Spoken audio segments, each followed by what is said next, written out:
സുഗമോദേവി സീരിയലിൻ്റെ ഏറ്റവും പുതിയ റിവ്യൂയിലേക്ക് എല്ലാ കൂട്ടുകാർക്കും സ്വാഗതം.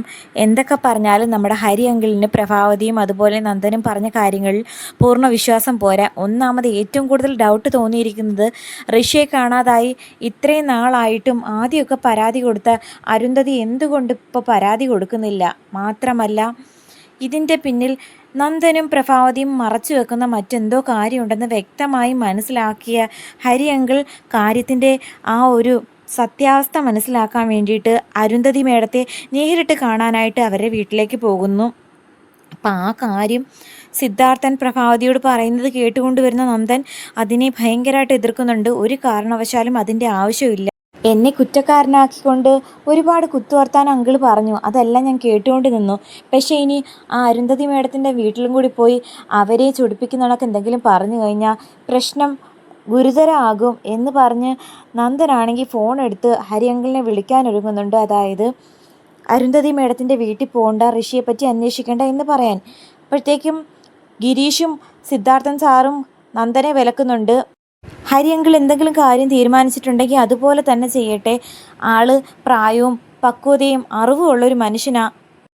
ഒന്നും കാണാതെ അങ്കിൾ ഒരു കാര്യം തീരുമാനിക്കില്ല എന്ന് പറയുന്നത് കേട്ടിട്ട് നമ്മുടെ പ്രഭാവതിയാണെങ്കിൽ പറയുന്നുണ്ട്, നന്ദനെ വഴക്ക് പറയരുത്, അവന് വിഷമം കൂടുമെന്ന്. അന്നേരത്തേക്കും നന്ദനാണെങ്കിൽ അകത്തേക്ക് കയറിപ്പോന്നു.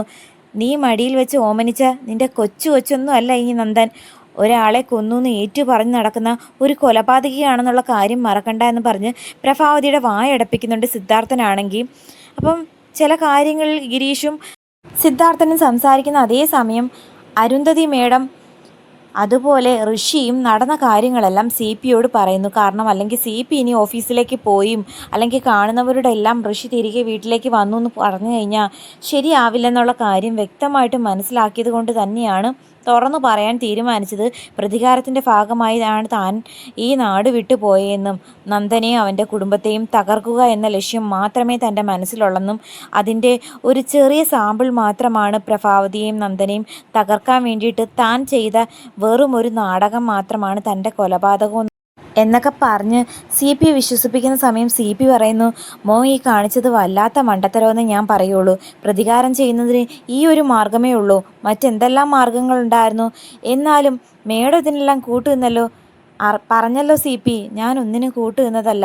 ഞാൻ തന്നെ കാര്യങ്ങൾ അറിയുന്നത് അടുത്തിടയ്ക്കാ. ഇവൻ കാരണമാ ഞാൻ ആരുടെ ഒന്നും പറയാഞ്ഞത്. ഇവനെല്ലാം എന്നെ വിലവ് ചെയ്തു വെച്ചിരിക്കുമായിരുന്നു. അതേസമയം ഋഷിയെപ്പറ്റി അന്വേഷിക്കാൻ ഹരി അങ്കിളാണെങ്കിൽ അരുന്ധതിയുടെ വീട്ടിലേക്ക് വരുന്നുണ്ട്. അപ്പോൾ ഋഷിയാണെങ്കിൽ പെട്ടെന്ന് വെല്ലച്ച കേട്ടിട്ട് ഇനി ആരെങ്കിലും പരിചയമുള്ളവരാണോ പരിചയമില്ലാത്തവരാണോ എന്നൊന്നും നോക്കിയില്ല. അവിടുന്ന് തൽക്കാലം മാറി റൂമിൽ കയറി ലോക്കിട്ട് ഇരിക്കുന്നുണ്ട്. അന്നേരം ഡോറ് തുറന്ന് നോക്കുന്ന അരുന്ധതി കാണുന്നത് ഹരി അങ്കിളിനെയാണ്. അപ്പം ഹരി അങ്കിൾ സ്വന്തമായിട്ട് എന്നെ ഇൻട്രൊഡ്യൂസ് ചെയ്യുന്നുണ്ട്. ഞാൻ ചന്ദ്രോത്ത് വീട്ടിലെ ഒരു ഫാമിലി ഫ്രണ്ടാണ്, ഒരു റിട്ടയേർഡ് ജഡ്ജി കൂടെ ആയിരുന്നു എന്ന് പറയുമ്പം കയറി വരണം സാർ, ഇരിക്കണമെന്നൊക്കെ പറഞ്ഞ് അരുന്ധതി ആദിത്യ മര്യാദയോടെ തന്നെ അകത്തേക്ക് സ്വീകരിക്കുന്നുണ്ട്. നിങ്ങളുടെ മകനെ കാണാനില്ലെന്നുള്ള കാര്യം പ്രഭാവതി സംസാരിക്കുന്ന കൂട്ടത്തിൽ കാഷ്വലായിട്ട് പറഞ്ഞു. കേസ് അന്വേഷണം ഏതുവരെ ആയി, മകനെക്കുറിച്ച് എന്തെങ്കിലും അറിവ് കിട്ടിയോ ഇല്ലയോ എന്നറിയാൻ വേണ്ടി ചുമ്മാ ജസ്റ്റ് ഇങ്ങോട്ടേക്ക് കയറിയതാ എന്ന് പറയുമ്പം അരുന്ധതിയും സി പിയും രണ്ടുപേരും പകച്ചു നിൽക്കുവാണ്. ഒന്നാമത് അദ്ദേഹം ഒരു വക്കീലായിരുന്നു, ജഡ്ജിയായിരുന്നു. അപ്പോൾ അദ്ദേഹത്തിനോട് കള്ളത്തരം പറഞ്ഞാലും അല്ലെങ്കിൽ സത്യം പറഞ്ഞാലും സൂക്ഷിക്കേണ്ട കാര്യമുണ്ട്. മാത്രമല്ല ചന്ദ്രോത്ത് വീട്ടുകാരുടെ അടുത്ത റിലേറ്റീവ് കൂടി ആവുമ്പോഴത്തേക്കും സൂക്ഷിക്കണം സംസാരിക്കുന്ന കാര്യങ്ങളിൽ. അപ്പം അരുന്ധതി പറയുന്നു, കേസ് കൊടുത്തു, ഇതുവരെ അതിൻ്റെ ഒരു അപ്ഡേറ്റും കിട്ടിയിട്ടില്ല. ആദ്യമൊക്കെ ഞാൻ നിരന്തരം ആ DYSPയും അതുപോലെ ദേവികയൊക്കെ കണ്ട് സംസാരിച്ചു. പക്ഷേ അവരാരും എൻ്റെ മകനെ കണ്ടുപിടിക്കാൻ കഴിഞ്ഞിട്ടില്ല. പിന്നെ എന്തുകൊണ്ട് നിങ്ങൾ പരാതിപ്പെടുന്നില്ല? മന്ത്രിയെ കണ്ടോ അല്ലെങ്കിൽ വാർത്താ മാധ്യമങ്ങളിൽ വേണമെങ്കിൽ തന്നെ നിങ്ങളുടെ മകനെ കാണാനില്ലെന്നുള്ള ന്യൂസ് കൊടുത്തുവിടായിരുന്നോ എന്ന് പറയുമ്പോൾ അരുന്ധതി പറയുന്നു, അതിൻ്റെയൊന്നും ആവശ്യമില്ല. കാരണം അവ മുമ്പും ഇതുപോലെ നാട് വിട്ടു പോകാറുണ്ട്. കുറച്ച് നാൾ എവിടെയെങ്കിലുമൊക്കെ പോയി ട്രിപ്പിനെന്ന് പറഞ്ഞ് പോയി തിരികെ വരുന്നതാണ് പതിവ്.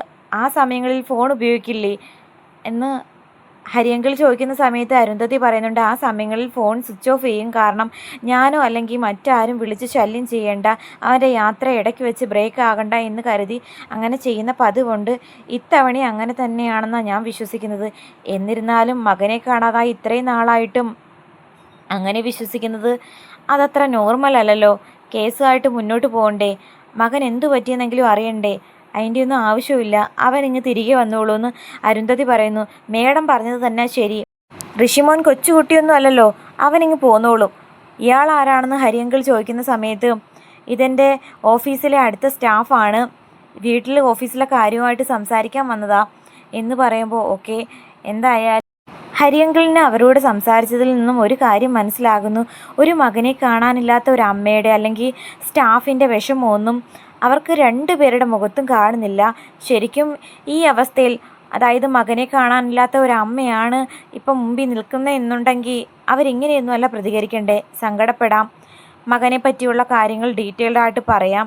ആദ്യമൊക്കെ കേസും അന്വേഷണമായിട്ട് മുന്നോട്ട് നിന്ന ഇവർ എന്തുകൊണ്ട് ഇപ്പോൾ ഇത്രയും ലാഘവത്തിൽ തള്ളിക്കളയുന്നു എന്നുള്ള കാര്യത്തിൽ നല്ല സംശയം തോന്നിയിട്ട് തന്നെയാണ് ഹരിയങ്കിൾ അവിടെ നിന്ന് ഇറങ്ങുന്നത്. മാത്രമല്ല തനിക്ക് തോന്നിയ ആ സംശയം സിദ്ധാർത്ഥനോടും ഗിരീഷിനോടും ദേവികയോടും ഷെയർ ചെയ്യുകയും ചെയ്യുന്നു. അതിനൊരു സാധ്യതയില്ല. ആദ്യം DVSP കേസ് വ്യക്തമായിട്ട് അന്വേഷിക്കുന്നില്ലെന്ന് പറഞ്ഞുകൊണ്ട് ദേവി മോളെ കാണുകയും പരാതി നേരിട്ട് അപേക്ഷ രൂപത്തിൽ കൊടുക്കുകയൊക്കെ ചെയ്തതാ. പിന്നെന്താ അവർക്ക് ഈ മാറ്റമെന്ന് വെച്ചാൽ എനിക്കറിയില്ലെന്ന് സിദ്ധുവും പറയുന്നുണ്ട്. അപ്പം ഹരിയങ്കിൾ പറയുന്നു, നമ്മൾ അറിഞ്ഞതും കേട്ടതിനും അപ്പുറം എന്തൊക്കെയോ സംഭവിച്ചിട്ടുണ്ട്, അത് നന്ദനും പ്രഭാവതിയും വ്യക്തമാക്കി പറഞ്ഞെങ്കിൽ മാത്രമേ നമുക്ക് അതിൻ്റെ ക്ലാരിറ്റിയിലേക്ക് എത്താൻ സാധിക്കൂ എന്ന് പറഞ്ഞ് നിൽക്കുമ്പോഴത്തേക്കും സിദ്ധു വീണ്ടും പ്രഭാവതിയെ കാണാനായിട്ട് പോകുന്നു. അപ്പോൾ പ്രഭാവതി സത്യങ്ങൾ തുറന്നു പറയുമോ ഇല്ലയോ എന്ന് കാത്തിരിക്കാം. എന്തായാലും മകനെ രക്ഷിക്കാൻ വേണ്ടിയിട്ട് അമ്മ തന്നെ സത്യം തുറന്നു പറയുമോ അതോ ഇനി ഹരിയങ്കിൾ നേരിട്ട് ഋഷി എന്ന് പറയുന്ന ചെറുപ്പക്കാരനെ കണ്ടുമുട്ടുമോ, കാത്തിരിക്കാം.